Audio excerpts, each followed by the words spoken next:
Fala galerinha do Hora H Esportes, estamos aqui para mais uma live e hoje vai ter esporte diferente aqui, hein, cara? O esporte hoje é hipismo. Vamos receber aí Marcelo Giavaglia. Cara, o cara é show de bola, o cara cuida de cavalos, o cara monta cavalos, o cara prepara os cavalos. O cara é monstro no hipismo. O cara que tem uma história extraordinária aí, cara. Vai contar aí pra gente daqui a pouquinho. Conosco. Oi, Edmilson! Esse participou aqui do Respeita a Minha História. Um grande abraço, amigo. Grande campeão aí, português em tudo aí, cara. Esse cara aí foi monstro aí no futebol, mas ninguém conhece aqui, né, Edmilson? Pena que ninguém conhece no Brasil, mas fora do Brasil é bem conhecido. O Peu, o grande Peu, meu amigo, meu irmão. Estamos montando alguns projetos aí. Logo mais aí teremos algumas revelações para fazer, né, Peu? Estaremos aí logo mais fazendo algumas coisas aí com o PVTV e o Hora H Esportes junto. Fora alguns outros aí amigos em comum, Edmilson, o Ed da Live. Logo mais aí temos alguns projetos aí que vai ser lançado aí, com fé em Deus, Deus está no negócio, dará tudo certo. E aí, rapaz, que conta aí? Olha quem entrou, outro cara que participou, Ronaldo da Costa, nosso cara da correria, o cara do atletismo, da maratona. Grande abraço, amigo. É isso aí, bem bacana. Edmilson presente, Ronaldo presente, Peu presente aí. Os caras participando aí. Logo mais aí teremos Marcelo aí, que contará tudo aí sobre o hipismo brasileiro, sobre cavalos, hein, gente? Nós vamos conversar sobre cavalos, quem diria, hein? Ai, ai. Quem diria que um dia conversaríamos aí sobre cavalo aqui no Hora H Esportes? E estamos aí. Vamos logo mais conversar aí sobre os cavalos brasileiros. Como chegará aí nas competições, Olimpíadas, como estará disposto aí, ó. É isso aí, meu irmão, vamos pra cima. Olha ele entrou aí, ó. Olha quem entrou aí. Está presente na live aí, ele que vai participar conosco aí. Aí, já convidou? Vamos para Marcelão, vamos bater um papo aí, conhecer um pouco de cavalo, conhecer um pouco de hipismo.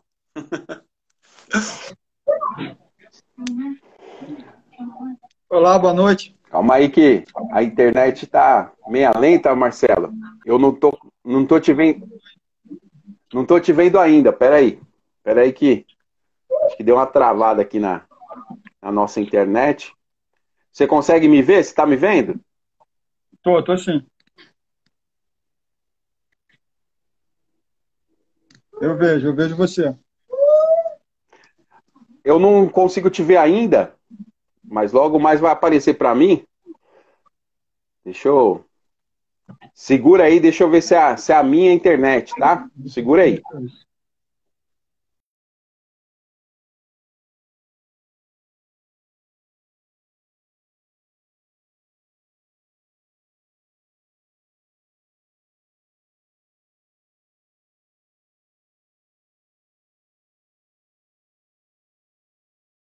Vamos ver se vai.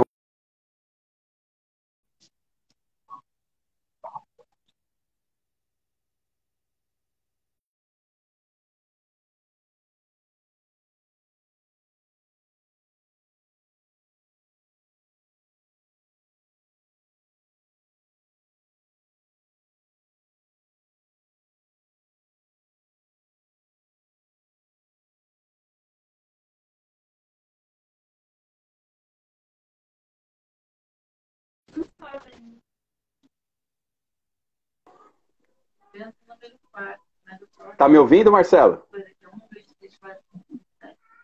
Tô sim. Vamos lá, então. Agora eu acho que vai. Desculpa aí, porque a conexão, a internet, a gente depende da galera de fora, né? Então, às vezes acontece, mas fica tranquilo. Eu queria te agradecer, primeiramente, por aceitar nosso convite aí de estar falando um pouquinho do hipismo brasileiro aí, cara. Nada que é isso, eu que sou super grato aí por essa chance. Que é isso, pô. É um prazer aí. A galera já, logo no início aí, você não estava presente ainda, quando eu comentei sobre o hipismo, tal, a galera já tomou aquele impacto, falou, nossa, que legal, tal, porque é diferente, né, cara? É uma coisa diferente, você vive disso há anos, mas infelizmente, a divulgação no Brasil não é tanta, né, Marcelo? E aí, a Não, galera, não. quando a galera comenta um pouquinho, a galera quer saber. Então vou puxar lá atrás, igual eu brinco com a galera que passa por aqui, assim, ó, quando você é pequeno, a coisa que mais você ouve é assim, o que você vai ser quando você crescer. O Marcelo já sabia que ia trabalhar com hipismo? Não, não. Eu, quando era pequeno, eu queria ser surfista. Olha, Queria olha aí. surfar. E morava no Rio, né, Marcelo? Morava em frente à praia. Era uma vida muito boa ali, assim. Foi uma infância muito boa. Mas aí eu desisti porque um dia, surfando junto com alguns amigos, eu tinha pego uma onda assim, e quando eu estava voltando para pegar uma outra onda, um amigo meu dessa época chamado André vinha descendo uma onda, e aí quando eu reparei nele surfando, eu vi que eu não levava o menor jeito, que ele era muito melhor que eu. Que a praia era outra. Eu falei, acho que eu vou ter que arrumar uma outra coisa para fazer. E aí acabou que a gente foi morar na Serra, eu fui morar na Serra com o meu pai, e aí lá tudo começou. Mas foi bem pouco a pouco, assim. Eu já gostava muito, né? Eu tinha uma certa fixação, assim, pelo bicho em si, né? Cavalo era uma coisa que já me deixava bastante, com bastante foco, assim, neles, e aí foi só ter a chance de começar que a coisa andou bastante bem. Que legal. E você comenta em outras entrevistas que eu vi que a melhor parte que você relembra da sua infância é a parte naquela do recreio, junto com com os primos, com a família, que você era bem pequeno. Isso. Ali, eu acho que não só você, mas como todo mundo pega essa história aí, viu, Marcelo? Porque a galera gosta da infância, do que a gente chama hoje do raiz, né? Sim, exatamente. Era uma época muito boa, assim. Foi um período mais simples de tudo.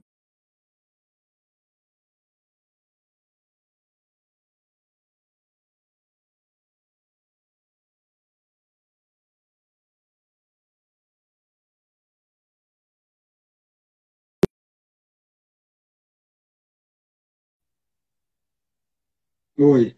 Travou? Agora foi, não? Segura aí que deu uma desconectada. Você conseguiu me ouvir ou não? Vi. Agora foi. Agora foi. Então, e aí, dali, toda criança gostava de bater uma bola. Você também batia uma bola na época ou não? Jogava bola. Adorava. Bola, pipa, bolinha de gude. Tinha, Gostava brincava, muito. mu brincava muito de carrinho de rolemã. Bastante. A molecada não Gostava sabe nem muito. o que que é isso hoje, né, Marcelo? Os meus filhos mesmo não brincam muito. A gente, na época, jogava peão, né? Tinha um peãozinho assim de madeira. Jogava taco, que era tipo um cricket, né? Era tipo um cricket, jogava taco, era tudo mais improvisado. Verdade, cara. E aí, vai morar na Serra, né? Com o seu pai. Sim, E aí conta um pouquinho dessa passagem, porque é muito importante, que eu acho que é ali que é a primeira virada de chave na sua vida, né, cara? sem dúvida alguma. Os meus pais se separaram, eu tinha 7 para 8 anos. Na época a escolha foi minha de ir embora com ele. A minha mãe ficou no Rio. E aí, lá em cima na serra, para ocupar mais o meu tempo, meu pai me colocou para fazer diversas coisas. Me colocou para fazer luta, eu sempre fiz luta a minha vida inteira, capoeira desde que praticamente nasci. Lá em cima eu comecei a fazer taekwondo, ele me colocou para fazer inglês, piano e também hipismo. mas no final só ficou hipismo mesmo. Eu fui me dedicando cada vez mais, conforme eu fui ficando mais velho, assim, a partir dos 11 anos eu comecei a levar a coisa bastante a sério, assim, e aí para montar eu tinha que ajudar nas outras coisas, limpar a cama, rasquear a tropa, fazer a parte geral, né? Sim. E foi muito bom porque eu comecei a conhecer melhor eles, eles todos.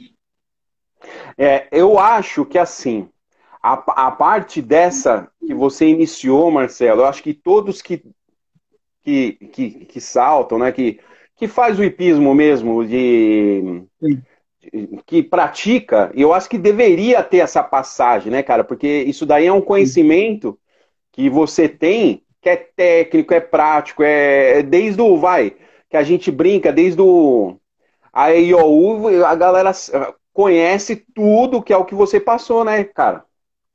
Sim. Acaba que quanto mais você conhecer de cavalo, né, melhor para você, né? Lá fora, como o nosso esporte lá na Europa, o esporte começou no campo e depois foi para os clubes, né? As pessoas têm na cultura já essa parte de conhecer melhor toda a sua tropa, de cuidar melhor deles, querer saber um pouco mais de como eles estão para depois exigir deles em pista. Aqui o esporte começou nos clubes, né? E agora é que ele está espalhando um pouco mais para os campos, manege, áreas de tudo. Então não se tem essa cultura muito, você tem mais os trabalhos separados. O tratador faz uma parte, o cavaleiro pega mais o cavalo já pronto na pista ali e não sabe às vezes como é que ele está, se ele Uhum. né, se está com alguma coisa inchada, se né, dormiu bem, comeu bem, enfim, partes que às vezes importam muito ali. Então eu acho isso, acho que é mais cultural até do que um certo esforço pessoal. Ó, eu não sei que time você torce, mas entrou um craque aí de bola chamado Fabinho Félix, que é o volante que jogou no Corinthians, jogou no São Caetano, seleção brasileira, tá aí, ó. Tá aí participando Ah, com a é gente, é um bacana, hein? grande amigo nosso Bacana, aí. Além disso, tem outros aí, bacana. viu? Tem outros craques aí, Ronaldo da Costa, um maratonista, Eu sou também tá aí na live. flamenguista. Flamengo, o Flamengo vem meio torto aí com o novo técnico, mas logo mais deslancha aí, porque o cara manja muito. Assim espero. Não, é certeza, é só dar um tempinho para ele entender o que que é o Brasil, o que que é o Flamengo, para ele poder deslanchar aí, cara. Tomara, tomara. Deixa eu te comentar. E aí, ali, como que é essa história de não gostar muito de ter medo de andar de cavalo no início ali? Teve uma passagem ali que você tinha um medo ali que tinha Tinha. um cara meio doido, né? Meio um doido trabalhando contigo, né? O primeiro professor que eu tive era um senhor chamado Hugo Amaral, e ele era meio cowboy, assim, sabe? Então, ele era bem rústico, né? E eu era muito novo, já tinha uma certa sensibilidade para coisa, mas eu tinha um certo medo que era o que me mantinha e até hoje me mantém alerta, né? O que me mantém Uhum, uhum. alerta. Mas naquela época, acompanhar o Hugo não era muito fácil, não. Você tinha que ter bastante coragem, assim, porque ele programava umas coisas para fazer quase que kamikaze, sabe? Mas, mas foi uma época boa. Eu acho que isso daí, cara, influencia em qualquer esporte, em qualquer coisa que você for fazer. Você tem que ter um pouco de medo, cara. Principalmente você que pegava onda, você tem que ter um pouco de medo. Porque senão, cara, Sem dúvida. você acaba estragando a brincadeira, né, meu? Porque É, até o Sandro Dias, o nosso skatista, um dia tava dando entrevista comigo, e ele comentou, cara, eu tenho que ter medo, porque se eu não tiver medo, eu caio dos lugares louco, assim, eu tenho que ter medo. exatamente. Então eu acredito que isso daí passa para todos os atletas também, viu, Marcelo? Eu também acho a mesma coisa. Eu acho que é saudável você ter esse teu instinto, sabe? Sobrevivência em ordem ali, né? Você Uhum. só você tem que se precaver, se preparar. Acho que você sentir medo te faz correr atrás de estar cada vez mais preparado, né? Sim, para poder correr os riscos no teu limite, né? E no teu máximo, mas sem correr riscos desnecessariamente. Mas eu também sim. acho isso daí, que você tem que ter um pouco de medo, sim. E ali, cara, você já tá no meio, você já começa a conhecer a galera, né? Você já começa a conhecer o pessoal já de nome. Qual que foi a inspiração ali de você olhar e falar assim, cara, eu quero ser amigo, eu quero ter uma vida mais ou menos igual a esse cara aqui no hipismo? Olha, de acompanhar mais de perto no Brasil, eu vi muito bons atletas, o Vitor Alves, o Filipinho Azevedo, né, o pai, que é muito, muito, Uhum, muito uhum. bom. Vinícius da Mota, que era muito bom. Me lembro que quando eu era novo, eu vi umas pistas dele assim espetaculares. Mas acho que os maiores exemplos assim de querer viver desse esporte mesmo vieram dos cavaleiros que já estavam fora, né? Nelson Pessoa, Rodrigo, o filho dele, e cavaleiros europeus assim que você via que conseguiam ter uma vida bastante razoável, viver bem desse esporte, sabe, de uma forma simples assim, trabalhando muito, mas ganhando bem. Acho Uhum. que vieram desses atletas que já estavam fora, mas aqui a gente já na época, quando eu era criança, nós tínhamos grandes, grandes, grandes atletas. Acho que para mim os que eu mais olhava nessa época seriam esses daí: Filipinho, Vitor Alves e o Vinícius. Eu tive um grande professor que foi o filho do Hugo, José Paulo, montava muito bem, postura muito Uhum. boa, prezava muito por essa parte da postura, sabe, equilíbrio.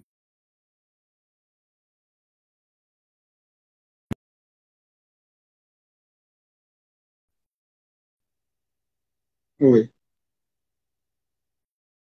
oi, Voltou. tá bom um E qual. pouquinho. Agora voltou, tá legal. Deixa eu te Sim. falar. E qual que foi ali porque ali você chegou muito cedo, né? Aliás, o que é cedo para o hipismo? Porque na ginástica já falaram que 6 anos é muito tarde. No hipismo, qual é a idade mais ou Olha menos só, legal para você entrar? ó, eu tinha 8 anos. O meu filho mais velho, ele começou um pouco mais cedo, parou até, mas tem crianças que com 4 anos, 5 anos, que já montam. Acho que quanto mais cedo, melhor. O ideal é que sempre a criança monte em pônei, né? Pôneis de Uhum, salto, né?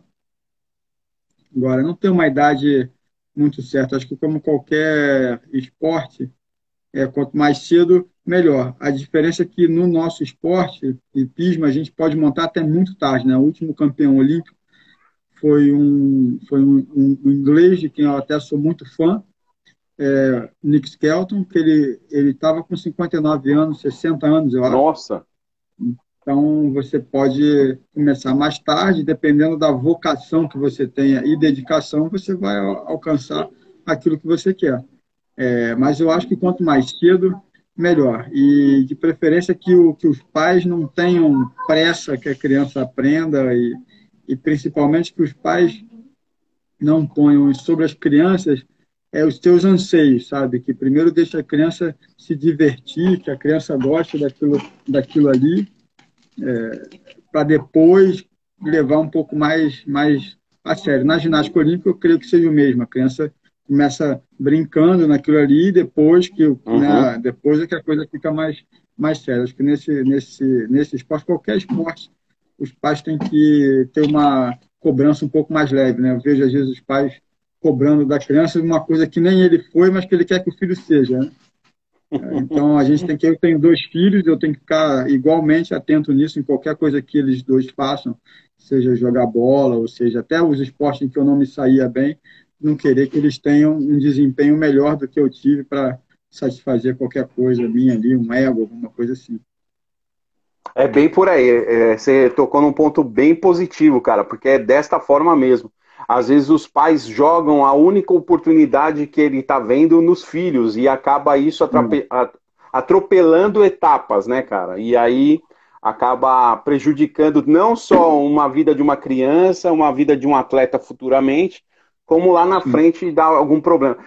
Para você citar a ginástica, na ginástica existe treinos que os pais não podem entrar. Os pais têm que ficar do lado de fora do Olha, ginásio e só entra depois do treino. Então eles não participam para não ter esse tipo de apelo aí aos pais de poder prejudicar um treino e uma criança. Eu acho sim. bem legal esse toque que você deu aí. E aí, você tá lá já virando.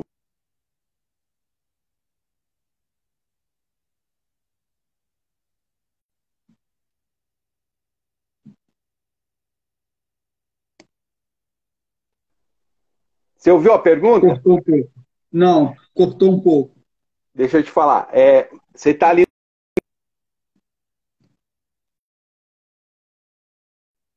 pra mim. Eu acho que isso aqui vai ser minha vida. Cortou de novo, desculpa. Não, sem problema. Sem problema. Ó, tá me ouvindo agora?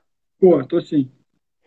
Estou Tô. falando que naquela fase que você está da pré-adolescência para adolescente, aí vai virar a segunda chavinha, que aí ali você escolhe o que você vai ser, né?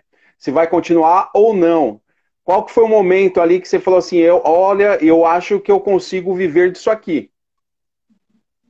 Eu tinha, quando eu tinha 13 anos, eu já tinha alguns alunos iniciantes, assim, que nunca tinham montado. E aí, de repente, com 15 anos, eu já estava competindo nas provas, né? Competições mais baixas ali, o 1,20 m, de uma forma já muito rápida, assim, eu era bastante competitivo, eu sempre fui bastante competitivo. E aí, acho que naquele momento ali, acho que com 15 anos, que eu vi que era possível, sabe? Que eu conseguia competir contra qualquer pessoa e aproveitar aquela pressão a favor e me tornar cada vez mais competitivo. Eu gosto de competir muito e acho que quanto mais forte as pessoas com quem eu estou competindo, e naquela época já era bastante assim, eu via os concorrentes mais fortes, eu me desempenhava sempre melhor. E acho que foi ali que eu consegui ver isso daí. Quanto mais pressão, melhor eu funcionava. Puxa, que bacana. E qual que foi o momento dali que você morava no Rio e você teve que ir para a Europa, cara? Isso eu estava com 23 anos. Na verdade, para a Europa a gente foi passar umas férias. Eu fui com dois alunos, hoje em dia ex-alunos, mas são amigos meus ainda, que é o Lucas e o Tiago Mesquita. A mãe deles morava lá já há muitos anos, eles já tinham ido um ano antes, passado férias com ela lá, tinham montado numa ípica próxima, esquiado bastante. Falaram, vamos lá, inverno a gente esquia um pouco, de repente passa nessa ípica, você vai gostar, monta um pouco lá. E aí a gente foi para passar férias, acabou que no final das férias eu tive que voltar em casa e arrumar as minhas malas e voltar para lá, que teve uma oferta boa assim de emprego. Eu na Europa consegui fazer em pouco tempo assim um nome bem sólido. Pena que eu era muito novo, imaturo assim, não tinha muita noção disso ainda e acabei voltando para casa. Mas lá foi uma fase muito boa da minha vida. Ali eu acho que você consegue ter uma visão que muitos brasileiros não têm, né, Marcelo? Que ali eles vivem, ali tá na pele o hipismo, né, cara? E você consegue Exato. criar uma bagagem ali que eu acho que quando você retorna, você já retorna diferente, né, cara? Sim, sem dúvida alguma. Você vai até o berço de onde o esporte começou mesmo, né? E aí você tem noção, vendo a base, vendo como tudo realmente é, e fazer uma projeção onde é que você pode chegar naquilo ali. E você também vê, pelos exemplos certos, uma forma de fazer aquilo em alto nível, e você vê que é uma forma simples, não tem uma coisa, é treinamento, dedicação, você respeitar o máximo possível o cavalo que você monta, dá para eles o tempo necessário, sabe? O treinamento necessário, mas também o descanso necessário, porque eles precisam, no final das contas, quem faz o maior esforço são eles. Então, como qualquer atleta, eles têm que passar por um período, uns dias de descanso, né? Não tem como a gente achar que eles são como máquinas, né? Como Uhum. carros, porque regula um pouco ali, enche o tanque, anda um pouco, depois para, regula um pouco mais, enche o tanque. Não é assim, né? Eles precisam de um certo tempo para a musculatura e a própria psique mesmo deles ali ter um tempo de coordenar tudo e assimilar tudo, né? Verdade, cara. E aí você volta pro Brasil já com essa bagagem toda. E qual que foi o impacto de chegar no Brasil? A diferença entre o hipismo brasileiro e o hipismo que você estava convivendo na Europa? Ó, a maior diferença, sem dúvida alguma, são os cavalos. Lá fora são muitos e muito bons. Os cavaleiros aqui são muito bons. A gente tem uma comparação muito boa até com os cavaleiros irlandeses, assim, a gente se parece muito com eles, tem muito talento natural. O brasileiro tem muita miscigenação sanguínea, então acho que a gente tem muita versatilidade para fazer bastante coisa. E então a primeira coisa de diferente é isso, né? A tropa, né? Cavalos que eles Uhum, têm lá. Mas a segunda coisa fundamental não é o talento, que é isso a gente tem aqui, mas a forma de planejar. O planejamento do brasileiro é ruim. Acho que a gente, culturalmente, a gente está habituado a fazer tudo a curto prazo, né? Fazer coisas muito boas em pouco tempo ali. Carnaval de 4 dias, que é muito bom e dura 4 dias, né? Não tem aquela coisa equilibrada, uhum. crescente, que é uma maneira europeia de se pensar, né? Uma forma mais fria, a pessoa vai mais lentamente, porque cavaleiros bons nós temos aos montes, mas também existe uma cultura de que as pessoas que patrocinam a gente às vezes têm uma certa pressa, quer resultado sempre muito bom e não é um esporte que dá para ganhar sempre, que dá para se sair bem. Quem vai pagar o preço mais alto sempre é o cavalo.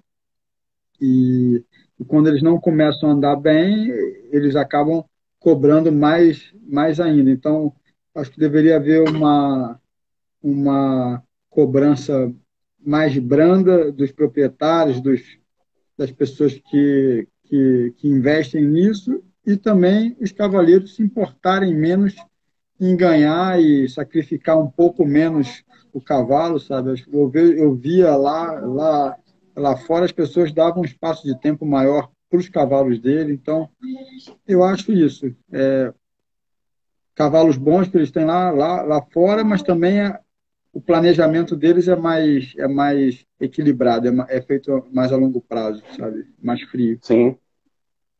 Ó, o gestor hípico aqui, que está na live aqui, comentou, é planejamento e disciplina. Tá comentando aí Sim. contigo, dizendo que é isso mesmo. Te apoiando aí, cara. Obrigado, E obrigado. aí, e aí, cara, você tá aqui no Brasil de novo. E qual que foi a mudança na sua vida de sair do Rio de Janeiro e morar em São Paulo? Ó, foi uma mudança que veio em boa hora, porque foi há 2 anos e meio atrás, né? Eu me mudei em janeiro de 2018 e o Rio, o nosso estado, né, do Rio estava passando por uma situação muito ruim. O governador que teve lá, enfim, foi um caso que, né, repercutiu de uma forma bem forte no Brasil e no mundo todo. Então, esportivamente, o Rio estava bem ruim em termos financeiros também, né? Porque se você não tem patrocínio, não tem empresas fortes ali, não só o nosso esporte, mas todo estado passou por uma situação ruim. Então, me mudar para São Paulo, interior ainda, onde os meus filhos tinham uma vida muito boa, têm uma vida muito boa, segura, né? E você ter esse interior tão forte que São Paulo tem, sabe? Porque a capital é muito boa, muito forte, tudo, mas o entorno também é muito bom, né? Acho que alimenta uma quantidade de atletas muito grande. Então, para mim, foi muito bom. Eu adoro morar onde nós estamos. Gosto muito. Para mim foi muito bom. Hoje, atualmente, você está em Indaiatuba? Em Dayatuba, exatamente. Tem um parceiro nosso aí, que mora aí também, chamado Alex Silva, o Pirulito, Sim. que chegou a jogar, quase jogou lá no seu Flamengo, e é um grande parceiro, mora aí de vez em quando, a gente tá por aí fazendo alguns eventos dele aí, quando tiver por aí eu vou te dar um toque aí pra te dar um abraço pessoalmente aí, cara. A tua turma é só de bom de bola, então. Os É, caras bom de jogam bem. bola. Só de craque. Só, só craque. Mas também é bom corredores também, né? Tem o maratonista Ronaldo da Costa, tem uns caras que dá Olha. pra correr pela gente aí. Ah, bacana, bacana. Daiane dos Santos, Ó, tem uma galerinha, Fernanda Venturini, tem uma galera que dá pra dar uma um turma talento de. forte. Dá pra montar uma seleção, em cada um Boa. no seu esporte, né? Mas dá pra montar uma seleção. E falar em seleção, vamos falar em seleção de cavalos, né, cara? Como que surge para você aquele instinto, aquele negócio de conversa, de chegar e conseguir ter o feeling de descobrir cavalos tão bons como você tem, cara? O faro, né? Eu tenho muita sorte nisso, graças a Deus, sempre tive. Isso eu aprendi a ter com a pessoa com quem eu montei a maior parte do tempo, o Zé Paulo, que na época que eu montava com ele, os cavalos que ele treinava vinham do Jockey Club. Então a gente Uhum. não tinha a chance de colocá-los para dar nenhum salto. A gente via passando ao passo e olhava pelo tipo físico para saber se ele conseguiria ser um bom atleta de salto ou não. Então ali, sem poder vê-lo saltar e vendo só morfologicamente, né? E também atitude, essas coisas todas, e movimentações básicas, se ele conseguiria, depois saltando, executar todos os movimentos bem. Então, ali eu já consegui aprender bastante coisa. Depois disso, eu montei com um mestre chamado Hélio Pessoa, que é Só ele, né? irmão do Só Neco, ele. muito bom. Né? E aí ali eu aprendi como treinar os potros novos e tudo, mas acho que o Zé Paulo foi quem me deu essa partida inicial, porque ele dizia, uma vez eu perguntei para ele, mas como é que você escolhe, assim, indo aos jogos, sem ver, dando um salto, o que, que você escolhe fora morfologicamente, a prumo, o casco, a parte do atleta, né? Que nem uma Uhum. pessoa que, por exemplo, corre 100 metros rasos e uma pessoa que corre 20 mil metros, morfologicamente eles não são iguais. Sim. E aí ele falou, Marcelinho, não sei, mas me dá sabe? E aí aquilo ali eu comecei a gravar. Hoje em dia eu tenho potros em casa que eu treino, que eu justamente escolhi pela morfologia, pelo salto e tudo, mas tem alguns que realmente te dão um certo imprint, digamos assim. Você olha e você tem, sabe, não sei, tem alguma coisa neles que te mexe dentro de você. Aí, fora isso, tem toda a outra parte atlética deles, mas tem Uhum. vários bons atletas e às vezes tem um que realmente mexe mais com você, sabe? Parece uma ligação diferente, assim, você vê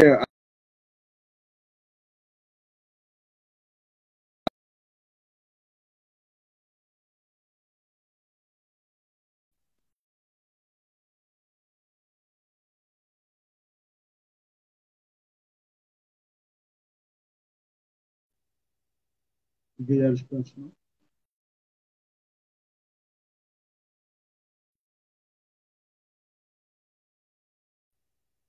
Trouxeram tudo menos os pratos. Travou, mas voltou. E aí Voltou você tá agora? contando do. Voltou. Aí você tava contando do feeling, daquele sentimento que você tem, que você adquiriu, né? E de você olhar que tem alguns cavalos que, além do que todos fazem, ele tem alguma coisa diferente. E esses É, diferentes se destacam e você consegue levar eles aí para alguns clientes num patamar muito bom, né, cara? Então, conta alguns desses cavalos que foram destaques aí na sua mão, cara. Ó, desde acho que uns 8, 9 anos atrás.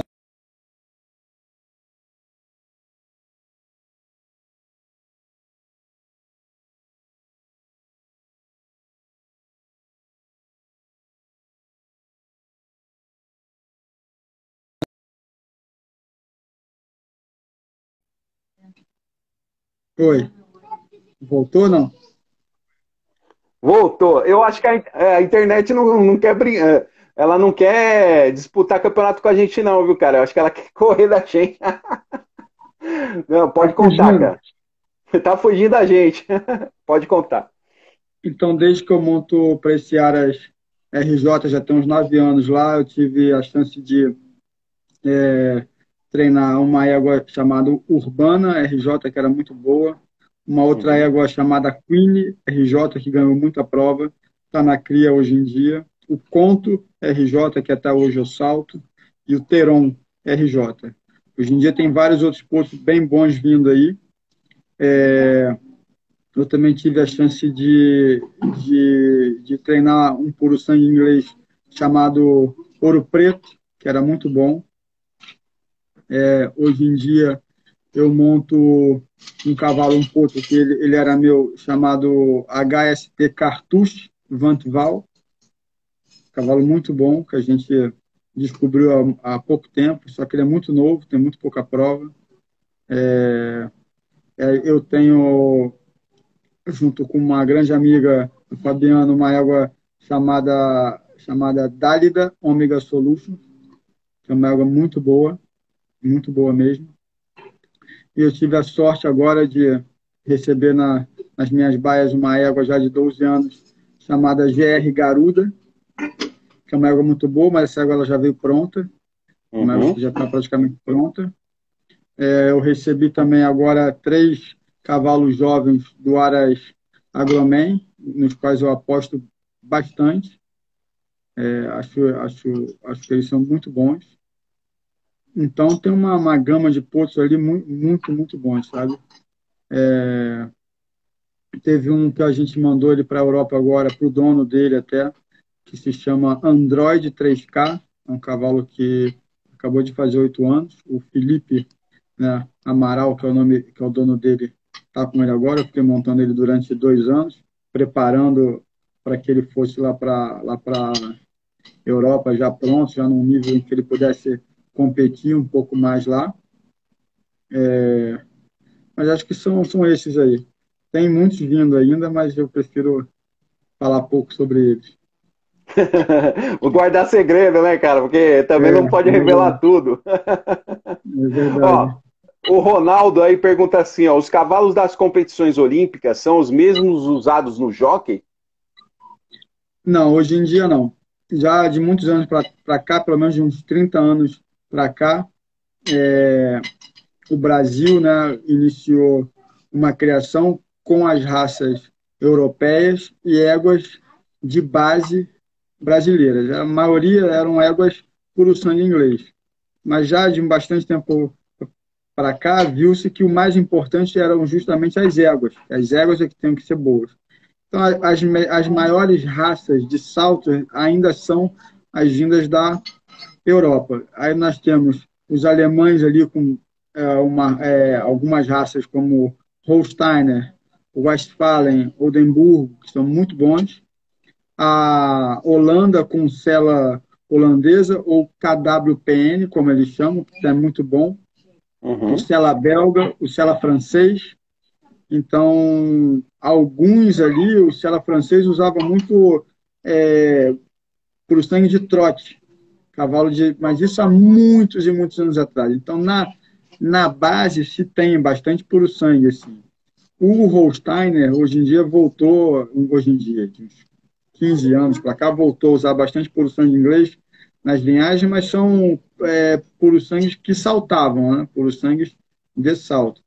Mas a nível olímpico, assim, acho que a última vez que eu vi um puro sangue foi um puro sangue australiano, saltando, se chamava Zazu, mas que também eram puros sangues por serem da Austrália. Eu não sei qual miscigenação eles tinham ali, mas eram puros sangues diferentes, com ossatura muito mais forte, porque o puro sangue de jockey, de corrida, ele tem que ser como a gente estava falando aqui, um atleta de 100 metros rasos, ou de, Uhum, não sei, 800 metros, né? Canela muito fina, as pernas longas, a uhum. musculatura bastante forte, né? Bastante ativo ali. O cavalo de salto ele já tem que ter mais estrutura óssea, não pesada, não precisa, não chega a ser como o cavalo de tração, mas ele tem que ter bons cascos, um casco maior do que o puro sangue tem, né? O puro sangue quase não pisa no chão ali. O de salto não, ele precisa ter bastante suporte na recepção do salto, então ele precisa ter bons cascos e uma estrutura óssea mais pesada do que o puro sangue tem. Né? O puro sangue ele é muito longilíneo, né? As quartelas, que é a parte que vai entre o casco e o boleto, é muito longa, então para o salto não é muito bom, porque faz uma hiperflexão, né? Então causa lesão. São esportes diferentes, mas as boas raças ainda usam um pouco o puro sangue inglês, dão uma salpicada de puro sangue inglês para manter o cavalo com bastante temperamento, energia, se não esfria muito, fica muito pesado. Caramba, cara, quanta informação aí, tá vendo? Perguntou, recebeu tanta informação assim, porque porque a gente não tá acostumado, né, Marcelo? Então a gente tem que perguntar para a gente Claro, saber as informações que são, claro, e às vezes o que acontece, a galera consegue olhar por hipismo apenas em Olimpíadas, né? Em 4 anos. claro. Passou as Olimpíadas, nego esquece. Mas essas É. informações são muito boas, assim, para a gente conseguir entender um pouco do que é esse grande hipismo brasileiro. Aí, falar em grande hipismo, cara, como você vê o hipismo para as Olimpíadas mesmo brasileiro? A gente está com uma equipe muito boa mesmo. Acho que o nosso maior atleta, que é o Rodrigo Pessoa, Uhum. ele voltou a ter mais estímulo agora, possivelmente ele pegue equipe. Ele é um cara muito bom, monta muito bem, é um ícone do nosso esporte mundialmente, né?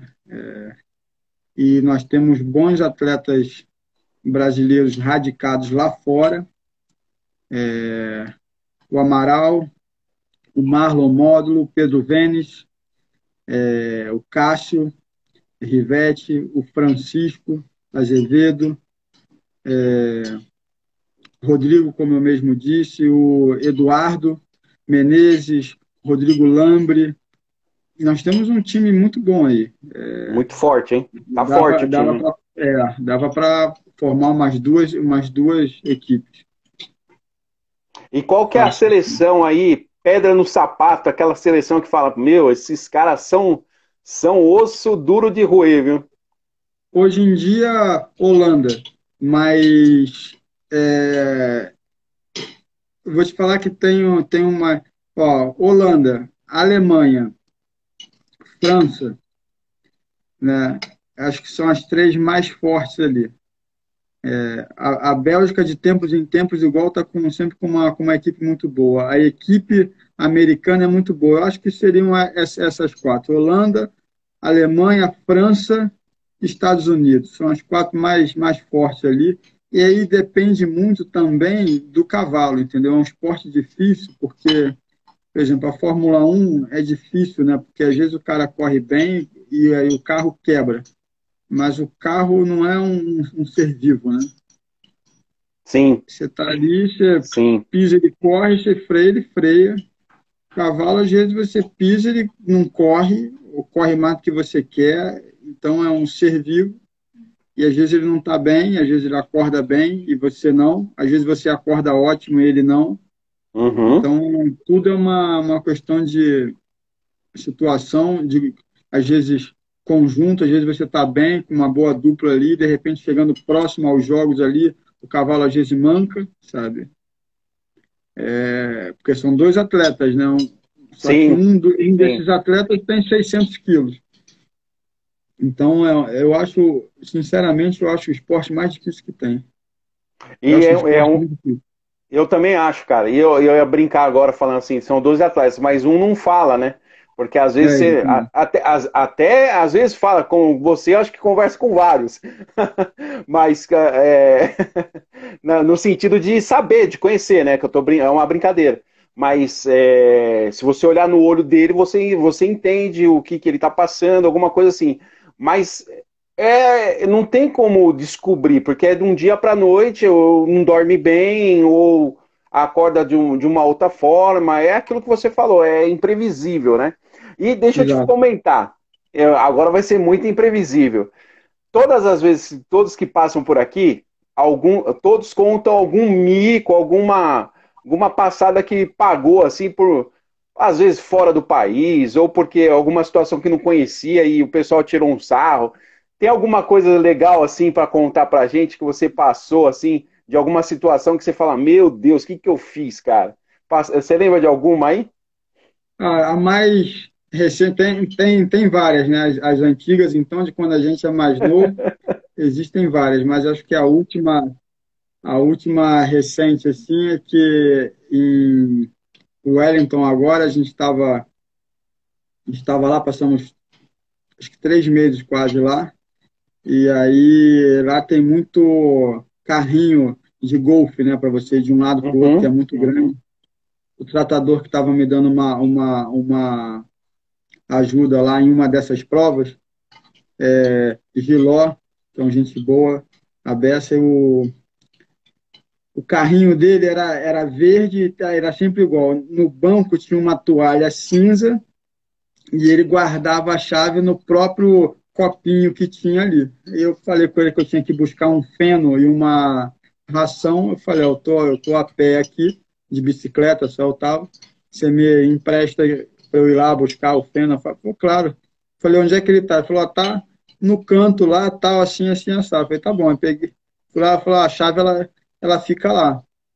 Aí fui eu, olhei assim, e de um lado, meio longe um do outro, uns 15 metros de distância, tinham dois iguais, verde igual, uma toalha no banco igual. Eu falei, bom, aqui tiver com a chave no copinho, é a dele. Fui lá, peguei a chave no copinho, liguei, ele só me falou assim, ó, para e enche o tanque, porque o tanque está vazio. Bota US$ 20 lá e pronto. Falei, ok. Saí, parei uns 100 metros à frente, falei, tem como o senhor encher o tanque? O cara foi, abriu, quando ele foi encher o tanque já estava cheio. Aí eu liguei e falei, Giló, você está ficando maluco, o tanque já está cheio. Ele falou, não, tá não. Eu falei, tá, o cara abriu aqui agora, o tanque está cheio. Ele ficou meio assim, ué, mas não era para tal. Eu falei, bom, vou lá buscar logo e volto. Aí fui lá buscar o feno e tudo, aí lotei o carrinho de feno, assim, fiz uma lambança enorme, ração para lá e feno para um lado, para o outro. Daqui a pouco ele me ligou e falou, volta correndo que o carrinho que você pegou não é o meu, não. Eu falei, o quê? Ele falou, não é o meu. Então você fica aí onde você está, porque quando eu chegar, você pelo menos explica para a pessoa que eu não roubei, né? Que a pessoa for brasileira ainda, né? Com má fama, vai falar, pô, o cara viu o primeiro carrinho aqui, eu sei que eu voltei correndo que nem um louco, passava nos buracos que nem um maluco, sendo pulando pro alto assim, eu falei, putz, vai cair tudo, vou quebrar o carrinho. Eu cheguei lá, tinha uma gringa lá, furiosa, gritando já, Mulher ainda, you, cara. what you doing, what you doing? Eu falei, não, sorry, sorry, sorry. E aí depois a gente, né, mostrou para falar, os dois são muito iguais e tudo. Mas foi a última. Sei que me deu um frio, sabe? Falei, puxa, eu cheguei aqui para fazer isso, para roubar carrinho de golfe, né? Mas depois a gente ficou rindo pra caramba. A moça mesmo, depois ficou rindo pra caramba. Nossa, cada uma que a gente passa, cara, principalmente fora do país, tem várias aí, atletas então, cara, tem várias que foi contada aqui que você dá muita risada. Cara, nós estamos se encaminhando para o final do nosso bate-papo. Deixa eu comentar o seguinte, todos, assim, não, igual você comentar, não foi muitos títulos que eu ganhei, porque eu cheguei tarde para competições, né? Qual que foi o que você mais, às vezes, não é nem o que é o melhor, mas às vezes mais prazeroso, porque aquele tem algum sentido, aquele tem algum carinho especial. Tem algum título que você tem como especial? Ó, o título mais especial que eu já tive foi final do ano passado, uma prova que eu ganhei no Rio, porque eu ganhei as duas provas mais fortes, a prova mais forte do sábado e o Grande Prêmio no domingo. Era aniversário meu, o Flamengo ganhou o título, o meu filho mais novo também estava fazendo 6 anos poucos dias antes. Tinha muita gente lá, grandes amigos meus. Tem um outro evento que eu gosto muito, que eu não ganhei ainda, eu já fui vice, que se chama The Best Jump, Porto Alegre. Mas é que sim, dos que eu já ganhei, para mim o que mais importou mesmo, o que eu mais gostei, o que mais me fez vibrar e ficar feliz, acho que foi esse grande prêmio no Rio, em novembro do ano passado. Né? Foi muita coisa junto. Aniversário, ganhar as duas provas, enfim. Flamengo Flamengo, campeão? Flamengo campeão. Deixa eu te comentar. E partindo desse ponto aí dos títulos tal, o que falta ainda que você fala assim, poxa, isso aqui eu não fiz, mas eu gostaria de fazer. Tem alguma coisa que pinta assim? Ó, eu gostaria, e isso vai acontecer em breve, eu quero voltar a fazer o circuito europeu, pelo menos durante uns 3, 4 meses, a cada ano, a cada 2 anos, ir lá e competir contra os grandes. Isso, para mim, o que eu fui para Wellington agora me fez muito bem. É um circuito muito caro só, mas quando eu puder voltar para a Europa e dar mais uma palhinha por lá, para mim vai fazer muito bem, sabe? O meu plano é um pouco esse: competir aqui, mas me preparar para ir lá para fora. Eu prefiro ser rabo de baleia que cabeça de sardinha. E É chegar bem lá, por aí. mesmo que lá eu não seja muito bom, mas que o nível possa me puxar para frente, que eu veja, eu estando lá, eu vejo o quanto eu ainda tenho que melhorar, né? Porque a vida é uma eterna melhora e, graças a Deus, nesse esporte a gente pode melhorar por muito tempo. Então, eu gostaria disso daí, de alguma coisa que me puxasse ainda além. Fora os competidores aqui que já me fazem isso, que são competidores muito bons. Mas lá, em vez Verdade. de 10 ou 20, lá tem centenas. Lá são muito, É. muito bons.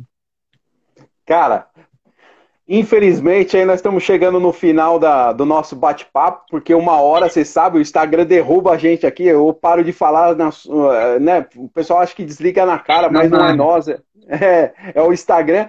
E para finalizar, eu sempre faço 5 palavras, onde você fala o que você pensar, assim, o que você quiser. Não precisa ser uma palavra só, você pode falar o que você quiser, tá Sim, bom? Família, tudo. hipismo. Minha vida. Ó, uma que eu resgatei, hein? Surf. Para lavar a alma, né? Flamengo. Time do coração. E para finalizar, representar o Brasil é? É um sonho. É um sonho.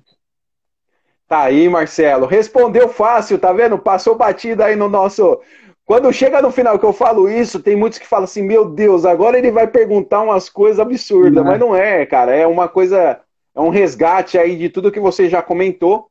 E a gente brinca aí no final, falando essas 5 palavras. Marcelo, mais uma vez, cara, queria te agradecer por você estar aqui com a gente, aqui falando um pouquinho da sua trajetória, da sua vivência, do hipismo brasileiro. Cara, queria te agradecer muito aí, ó, o filhão aí do lado. Meu, isso aí não tem preço, cara. Brigadão mesmo, viu, cara? Obrigado a você. Eu que sou super grato. Precisando, quando for, a gente faz uma outra live. Eu que sou super grato aí de poder falar um pouco mais sobre esse nosso esporte. Esporte é vida. Espero que mais pessoas façam cada vez mais esporte, não só hipismo, mas qualquer outro esporte, que até as nossas crianças aí possam, não só os nossos filhos, mas as crianças desse nosso Brasil todo possam cada vez fazer mais esporte, que faz muito bem. E eu queria agradecer a galera que entrou aí, meu. Pô, parece que eu acho que o hipismo caiu todo aqui dentro da live aí. Que bom, Bombou, que cara, bom. bombou um monte de Fico coraçãozinho feliz, aí, um monte de felicidade aí pra você, dando fico feliz. parabéns, que você é fera. Teve uma par de palavras aí que se a gente for falar tudo, a gente não faz a live. Mas eu queria agradecer a galera toda que passou Eu aí também. também. Obrigado por todo mundo aí que entrou e viu. Muito obrigado. Cara, mais uma vez, obrigado, tá? Fica com Deus aí e que esse Você resto de também. ano aí você consiga alcançar seus objetivos aí. Um grande abraço, cara. Um forte abraço. Para você também, igual. Se cuida, hein? Você também. Um abraço enorme. Um abraço, tchau.